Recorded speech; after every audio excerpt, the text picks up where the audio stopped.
Example C. And if you're watching example C, I assume you just watched example B. And back in example B, I accidentally said that your answer should be x equals blah, blah, blah minus blah, blah, blah x. That, of course, should be a y. But let's move on to example C. And here we go. Popular mistake number 1. 5 minus 6 is negative 1. What I'm writing right now is wrong. Just watch, don't write. You don't subtract the 5 and the 6 there. It's saying 5 minus, and I'll change the color for effect, 6 times this stuff equals x. We're trying to solve for y. 5 take away the red stuff equals the black stuff. All right? So what you have to do is distribute that 6, not subtract the 5 minus 6. Now, when I think of these, and I do these problems, I kind of think of the minus sign and the 6 as the same little entity there. It's like a negative 6 that we're going to pass through or distribute. All right? So the 5, we're going to keep in green.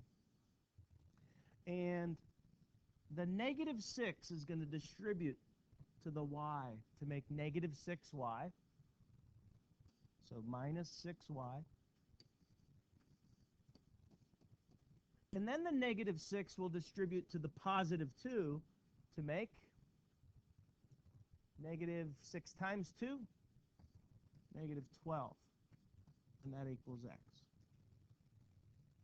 Okay? So we have 5 minus 6y minus 12 equals x. These are like terms, so we can combine them. 5 minus 12 is negative 7. And we have 2 more steps to get that y by itself. One is, we often see students do things like, well, minus 6 really means plus negative 6. And the negative 7, to get rid of that, I'm going to subtract negative 7, which really means to add 7. Okay, that's all correct. But that's too confusing for me. I see a minus 7, and I want to remove it, so I do plus 7. That removes it. All right? It's as easy as that. That minus 7 needs to go away, so you add 7 to both sides. Step 1.